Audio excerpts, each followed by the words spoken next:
Tori, sana mamatay ka na, Tori. Kasi gigil na gigil ako sa'yo, Tori. Sa ginawa mo kay Tatay Digong, anong gusto mo? Sabi mo ba kung hindi ka tatayo dyan, hihilain ko yan! Walang iya. Walang hiya ka talaga, Tori. Bastos ka. Wala kang manners and right conduct. Tama. Kanya na pong asal ng mga pulis ngayon. Ano ba yan? Oh, mga men and uniform sa Pilipinas, ano ba ang gusto nyo? Ha? Lubog na lubog ang Pilipinas.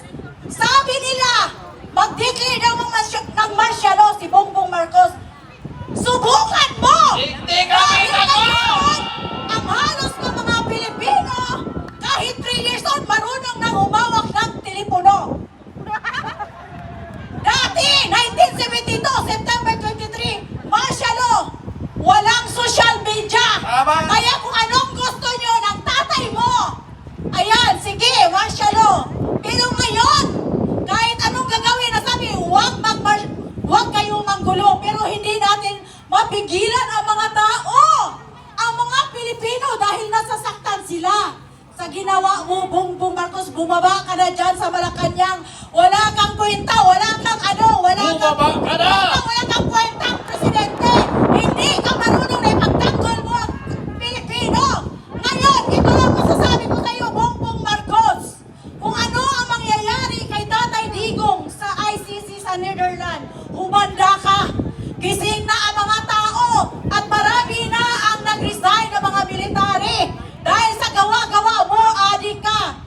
Ngayon, i-question nyo ang kay Inday Sara Duterte, ang confidential fund na 125 million, samantala ang anak ni Second Puro, billion, ang ninanakaw niya.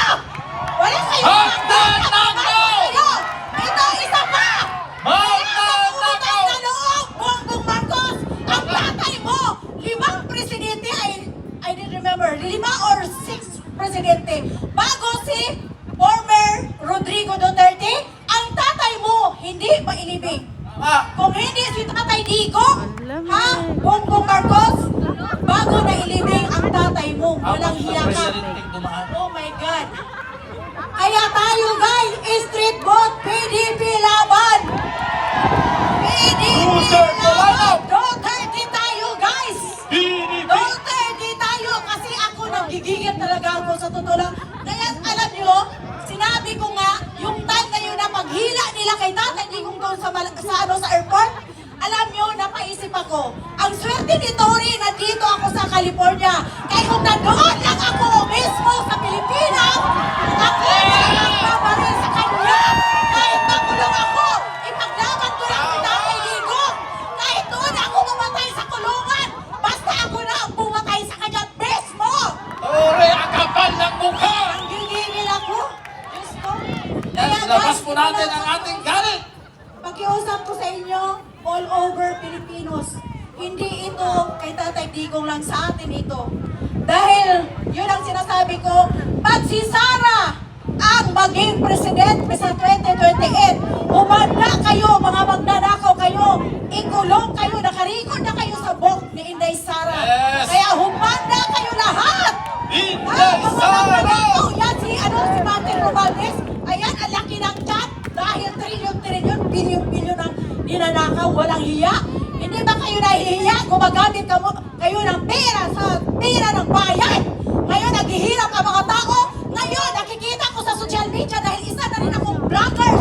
Ayan, mismo, naka-live, nag-hit-hit ang siya mo. So ano ba? Dahil ang presidente is bakang. Bakang na bakang! Ano pa ba ang anuhin natin, hihintayin natin? Kailangan na natin magising. Ngayon nakikita ko, 90% na ang kumampi kay Tatay Digong. 10% na lang ang kay Bongbong Marcos. Sana, ano na tayo? Plan 100% dito na tayo kay Tatay Digong. Kay Tatay Digong, ang puso na nasa Pilipino. So ito lang guys, maraming salamat sa inyo dahil ako ay linabas ko lang dahil hindi na ako makbumon, hindi ako makatulog ng maayos, maaga pa akong gumising para magtrabaho. Ngayon ito na ilabas ko na at narinig na sa buong bayan, sa buong bansa, ang gigil ako sa ginawa nila kay Tatay Digong. Kaya mag-pray lang tayo na si Tatay bring him home. Bring him home!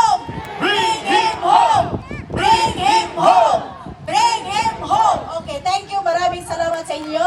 Thanks.